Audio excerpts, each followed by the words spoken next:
Josh of Allentown and the household names of the Buffalo Bills, whom the Multiverse had begun to recognize, made quick work of the Patriots. Below the glittering shadow of the flag, they helped the great general to his feet and orchestrate an honorable retreat.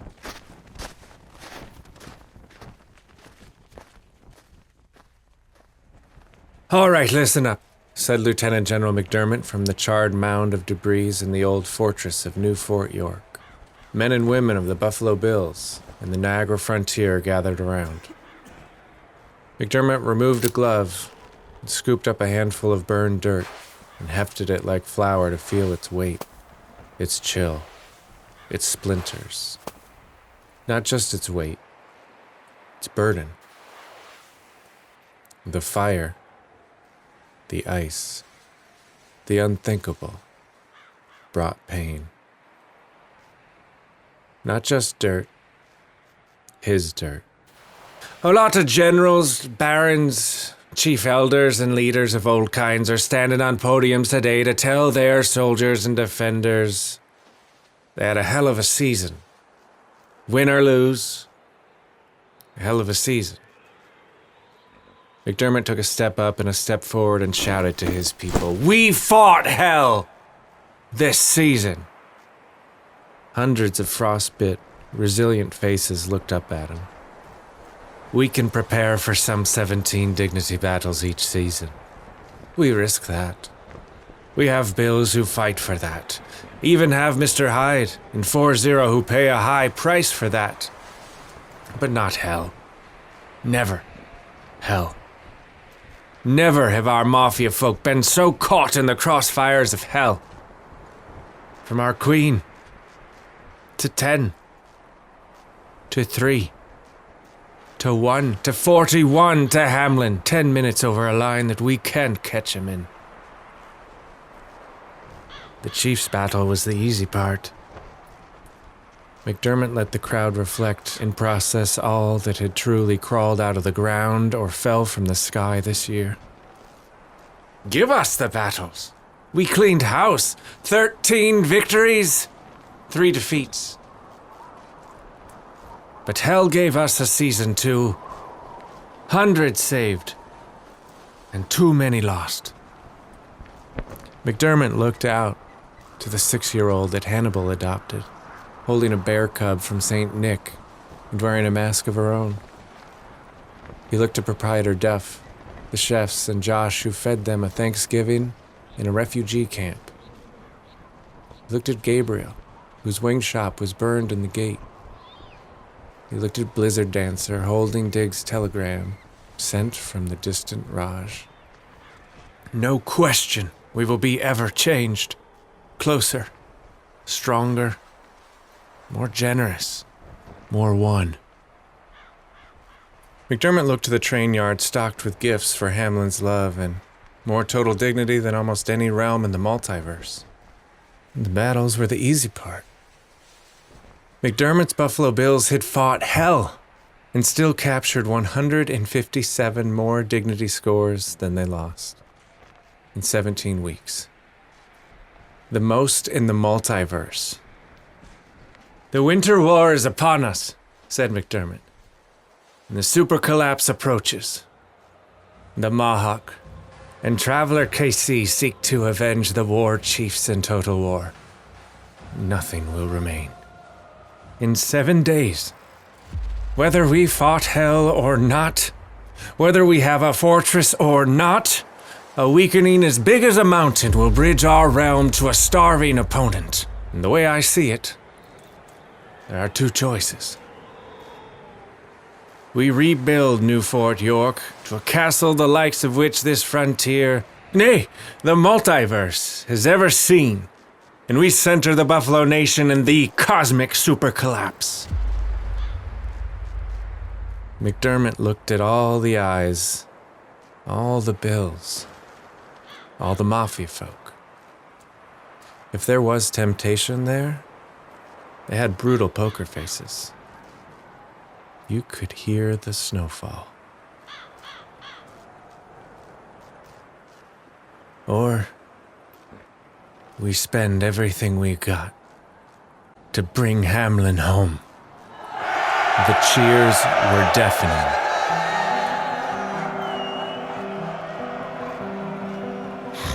But how?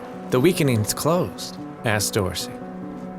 The Bills spent enough time with the Imperial Bengal Raj to understand their interests. Pomp, power, and a thing for tigers. And the Buffalo Nation spent enough time in hell to have renewed interests.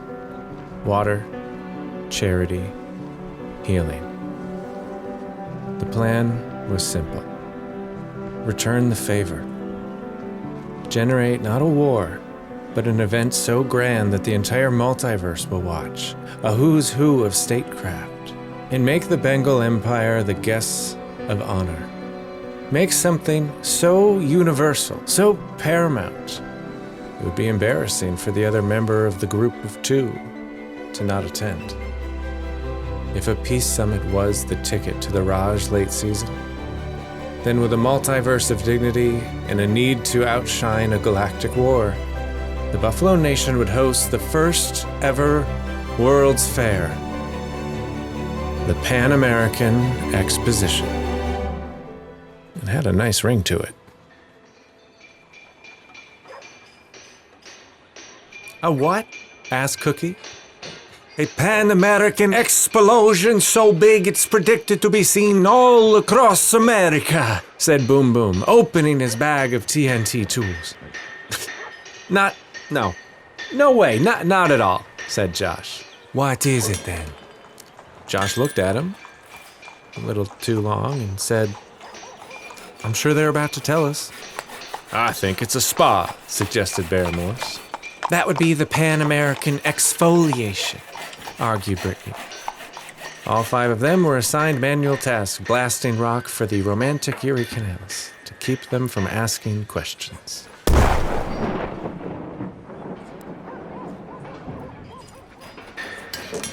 The blacksmith elder forged Bethlehem steel for the dozens of glass domes.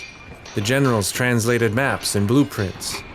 J.B.L. Poyer, Esquire, bartered dignity for gold, marble, and the finest ingredients. All the while, the oracle shuffled through the construction sites, sculpture deliveries, blessing the exposition. Go Bills this food. Go Bills this pickles. Go Bills this giant statue. It was a world showcase of culture, architecture, and food.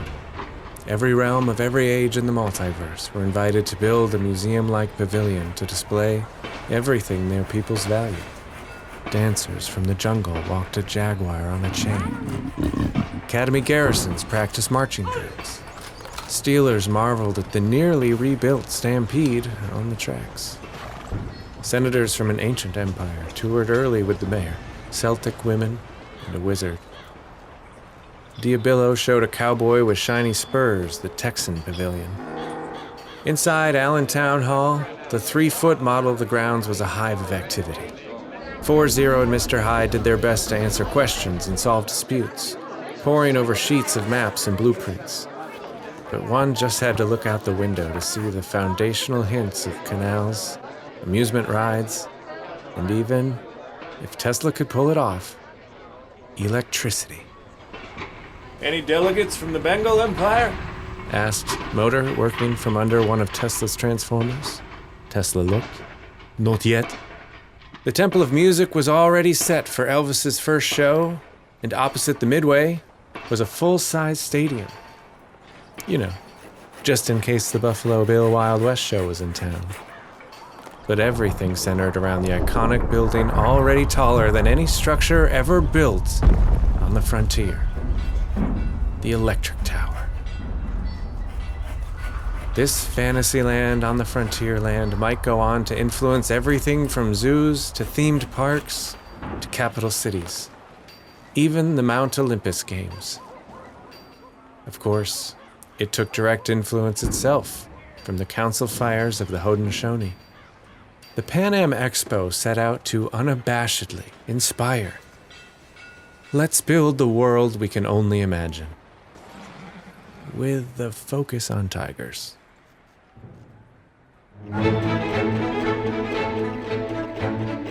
And in 6 days and nights of constant work, it was ready.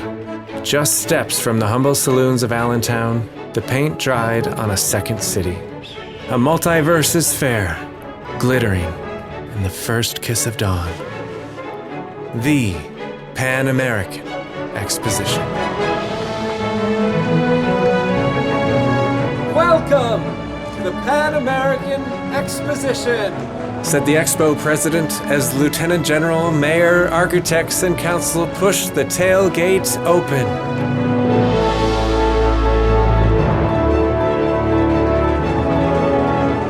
By midday, the Pan-Am Expo was a Buffalo utopia.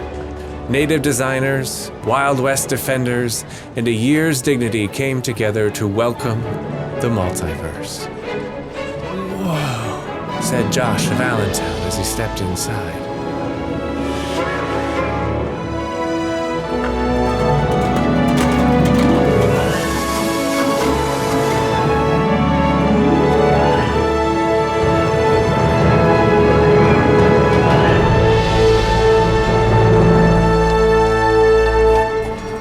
It was a festival that only the Buffalo Nation could host in this way, with so much ambition, commitment, and understanding of how to welcome their neighbors. It reminded Josh of the second week, before King Henry arrived, the Buffalo Dance. But this time, it was so much bigger. The food smelled richer, and the people were from every realm and era. There was a Viceroy Governor General talking to a giant. And this was the first fossil found on the moons. That was a shark girl sitting on a bench. Josh and Dawkins met wildlings with timber wolves outside of a pavilion built of thick pine and ancient stones. Islanders recommended that they tour 40 Space Rocket, not knowing these bills were already well aware of Seneca 1. Thank you. Aloha! Inside the Hall of Inventions, they just sat on a bench and watched how the rays of light made this space feel enormous.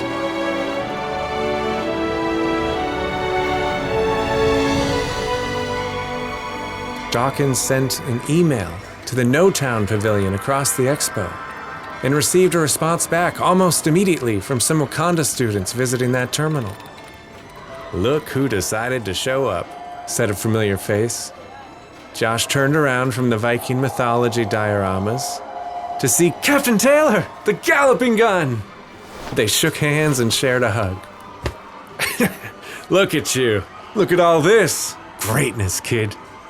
I called it, said Taylor with a grin and sharp fashion. I just helped dig the canals and eat the ice cream. How about your adventures? You've got the names for it, you know. I've stayed busy. Get some shots in when the new partner gets in over his head, said Taylor. I recently took a job from a man called Brian. Spoke of you. Uncle Brian? He's okay? How is he? Asked Josh. He's good. Some would say he's great, though he doesn't have two first names. Says he lives in something called a Big Apple, but he might have just been confused. 'Cause he said something about you being a famous cantaloupe farmer. Did he? Yeah. That does sound pretty crazy.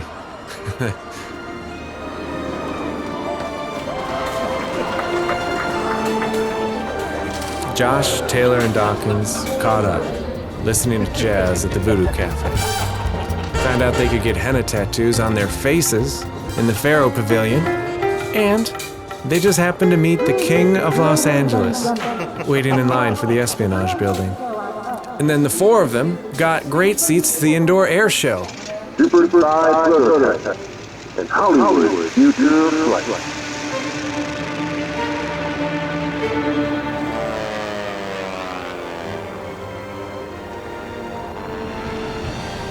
But there's just something mind-expanding to see a pavilion of steel only steps away from the Sujimoto Temple, and then to sample fresh-packed cheese from the 1960s. Brittany and Morse ate something called pizza outside of the prominent Bengal Raj Mahal. Any sign of them? Nothing yet, said Morse. They got the formal invitation, and we had last contact with Hollywood just last night. Let's hope this is enough, said Josh, clearly concerned. He glanced at the domed pavilion, overlooking the electric tower. It was closed, and the fountains of the reflection pool were off. Yeah, it's their loss. More of this pizza stuff for me, said Morse. Where did you get it? Asked Dawkins. Little Ferrari. There. You see Milano? Yep, that pavilion. No, it's our loss, said Josh. If we get stood up, Hamlin and Diggs are stuck in the Sinati jungles. They will come, Gunslinger. If they survive the night, said Morse. What? Asked Josh. Rumor is ravens were seen, leaving the Baltimore castle, said Brittany. They could be under attack, so they might not even get to us, asked Josh. And we might not even get to them, said Morse. Rumor is we're missing all the dignity we made today. And our opening ceremony's been double booked with something called a Finworld surprise. The thing about surprises is that when you know, they lose a little something. And when you've already performed the Miami job twice in a season, it loses a lot of somethings.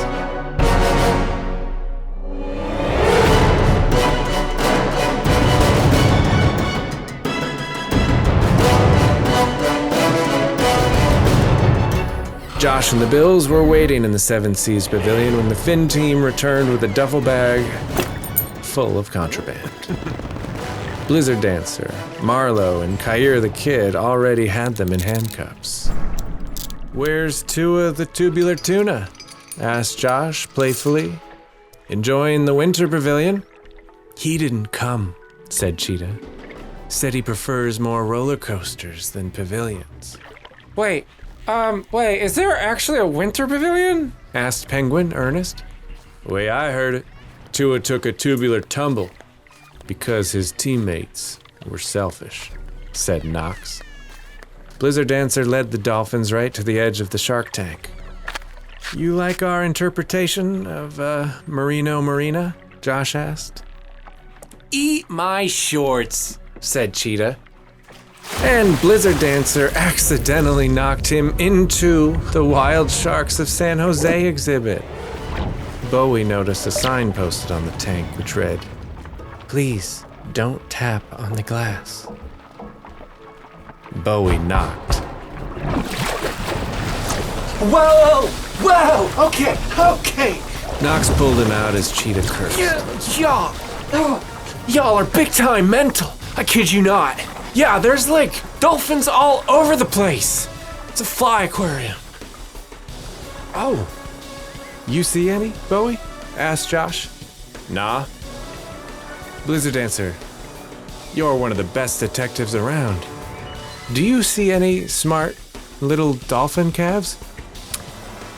I do not. What about you, big fella? Josh asked Penguin. Any dolphins? No? No, you do not. Because we spent the dignity we earned last time we beat you to buy those dolphins from Finworld and to release them into the wild. These, my friends, are all fish. No. Then what have we been performing with in the Animal Glaminal Mania musical? Asked Penguin. Also fish, said Josh. And I believe puppets. Big Iron Bass came in to report on the upcoming show. Cheetah and Penguin giggled. Big Iron used to be a tortured sideshow in Finworld. They knew him well, and he knew them. Bass stopped and took a hard look. What? Asked Bass. I think, the freshwater exhibits are next door. Cheetah cracked up harder. Blizzard, do you mind if I asked Bass. Go right on ahead, Big Iron.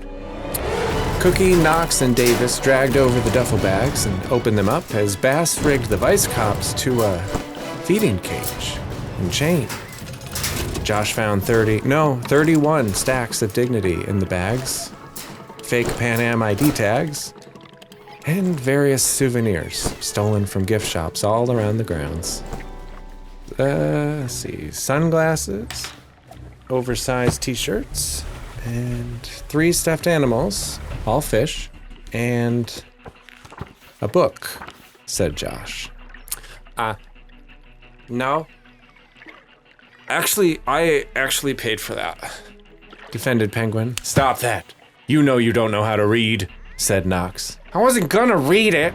I'm not a total dweeb face. I just like the pictures. I thought it was a box.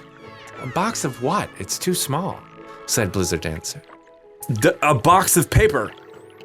Josh looked at the book, gorgeous cover, and felt its raised surface. He cracked it open. It's a yearbook. It's all the Mafia folk who built the Expo. With the dolphins suspended to their necks in the jellyfish tank, Josh, Bass, and the Bills took their sweet old time to examine all the details of every last person in the book. The Mafia folk. Pan-Am architect, traveler of Allentown, Pan-Am president, Megan Maverick Noel, Miss Maria Moonflower, Bulldog Braun, Miss Nova, and Marcus Wesley of the Pan-Am Council.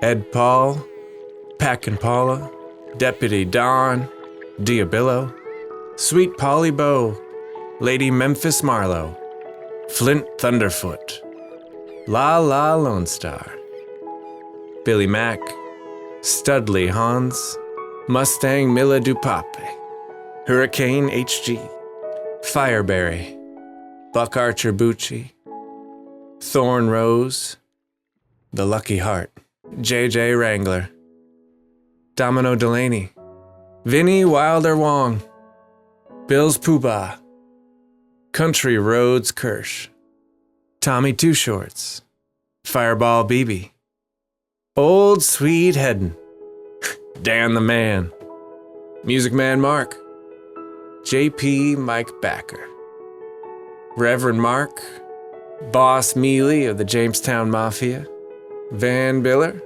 lobbyist of the Tasker Hall of Fame, Firefly Fusco, Hank the Hunk, Buffalo Bell, the Bills Kid Sis, the Bills Kid himself, Kegstand Chris, Gridiron Queen Karen. Trust the process. Josh closed the book with a smile. Between them, they had a story about every one of those strong hearts. I mean, the only downside of telling the long version of every story is by the time Bass lifted the old rivals out of the tank, their fingers were all pruny. Oh, right. And they had hundreds of jellyfish stings.